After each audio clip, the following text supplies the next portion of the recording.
दुनिया के 40 देशों में जिस शो ने आम लोगों को अपने बिजनेस प्रपोजल को बड़ा बनाने का मौका दिया है, जो शो नए एंटरप्रेन्योर और दिग्गज एंटरप्रेन्योर्स दोनों को बिल्कुल आमने सामने एक साथ एक मंच पर ले आया है, शार्क टैंक अब आ गया है इंडिया में।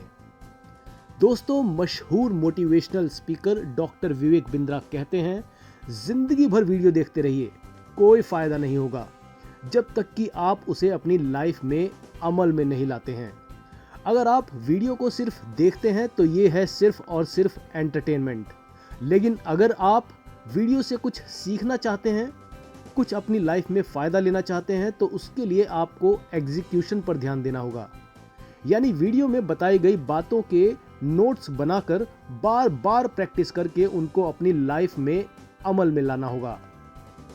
दोस्तों, अगर आपने शार्क टैंक इंडिया एक बार टीवी पर देखा है और उससे कुछ नहीं सीखा तो ये सिर्फ एंटरटेनमेंट था, लेकिन अगर आप सच में इस बेहतरीन टीवी शो से कुछ सीखना और फ़ायदा उठाना चाहते हैं तो डॉक्टर विवेक बिंद्रा ने जैसे बताया है उस तरह से इस पर अमल कीजिए तो आपको फ़ायदा होगा।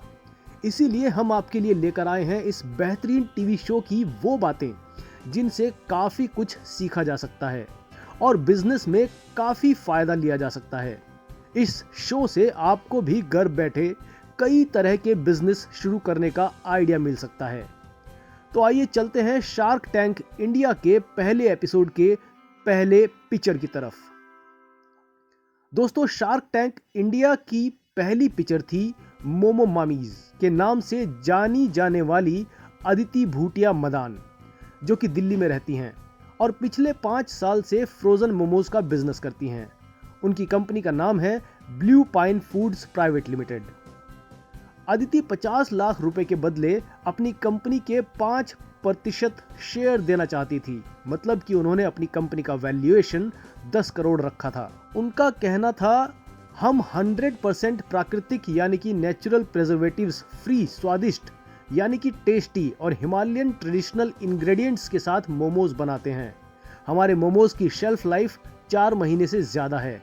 हमने अब तक 80 लाख से ज़्यादा मोमोज बनाए हैं। हमारा फ्रोज़न मोमोज हम होटल्स, रेस्टोरेंट्स और कैफ़ेज़ को देते हैं और इसके अलावा हमारा फ्रंट एंड QSR जो क्विक सर्विस रेस्टोरेंट है by the brand name Yankees, इसके माध्यम से भी आप मोमोज का लुत्फ उठा सकते हैं।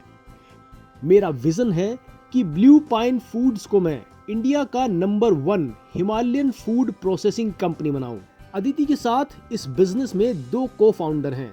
एक हैं 37 साल के रोहन सिंह, जो कि प्रोफेशनल शेफ हैं और जयपुर राजस्थान से आते हैं, और दूसरे हैं नवीन पवार, जिनकी उम्र 30 साल है और जो बीकानेर राजस्थान से आते हैं। अदिति आगे अपने बिजनेस के बारे में बताते हुए कहती हैं, मैं मोमोज के बारे में काफ़ी टाइम से सोच रही थी। जैसे कि मैं दिल्ली में थी, दिल्ली NCR में मैं तड़पती थी। Authentic, traditional, soul nourishing food नहीं मिलता था, इसलिए मैंने सोचा कि क्यों ना हम कोशिश करें to change the way India eats. Yankees नाम उन्होंने इसलिए रखा क्योंकि शादी से पहले उनका नाम यांशिल नमो भूटिया था। सेल्स के बारे में बात करते हुए अदिति बताती हैं कि पिछले 5 सालों में उन्होंने 3.6 करोड़ की सेल्स की है। जब उन्होंने शुरू किया तो पहले साल उन्होंने 9 लाख की सेल्स की, दूसरे साल में 27 लाख, तीसरे साल में 47 लाख और उसके बाद उन्होंने अपना QSR यानी क्विक सर्विस रेस्टोरेंट इंट्रोड्यूस किया तो उनकी सेल्स 74 लाख तक पहुंच गई। 5वें साल में उनकी सेल्स 1.09 करोड़ तक पहुंच गई। कोरोना पैंडेमिक से पहले ये लोग होटल, रेस्टोरेंट और कैफ़े को डिलीवरी करके 60% बिजनेस कर रहे थे और अपने क्विक सर्विस रेस्टोरेंट यांकीज़ के जरिए 40% बिजनेस कर रहे थे। लेकिन वर्तमान में उनका 60% बिजनेस क्विक सर्विस रेस्टोरेंट के जरिए हो रहा है। यहीं पर शार्क अमन गुप्ता बताते हैं कि बिजनेस 2 तरह के होते हैं, एक B2B और दूसरा B2C। B2B मतलब बिजनेस टू बिजनेस और B2C मतलब बिजनेस टू कंज्यूमर्स। उदाहरण के लिए, अगर आप शैम्पू बनाते हैं और आप शैम्पू होटल को डिलीवर करते हैं तो ये हुआ B2B बिजनेस। लेकिन अगर आप यही शैम्पू होटल को न बेचकर अपनी वेबसाइट के जरिए या फिर रिटेल स्टोर के जरिए डायरेक्ट उस व्यक्ति को बेचते हैं जो कि उस शैम्पू को इस्तेमाल करना चाहता है। तो ये हुआ B2C बिजनेस में को फाउंडर नवीन पवार बताते हैं कि 50 लाख रुपए की जरूरत उन्हें इसलिए है कि वे कुछ नए आउटलेट खोलना चाहते हैं और कुछ फैसिलिटीज बढ़ाना चाहते हैं। कुछ पैसा वर्किंग कैपिटल के लिए और कुछ ऑपरेशंस के लिए चाहिए। अब शार्क अशनीर पिचर को उनकी रिक्वायरमेंट के हिसाब से 50 लाख रुपए ही ऑफर करते हैं, लेकिन 7% इक्विटी के लिए, जबकि पिचर 50 लाख रुपए के बदले 5% इक्विटी देना चाहते थे। साथ ही वे ये भी कहते हैं कि अगर पिचर दूसरे शार्क के पास जाते हैं तो उनका ऑफर खत्म हो जाएगा। शार्क अनुपम मित्तल को शार्क अशनीर का ऑफर रीजनेबल लगता है, इसलिए वे ऑफर करने की दौड़ से खुद को आउट कर लेते हैं।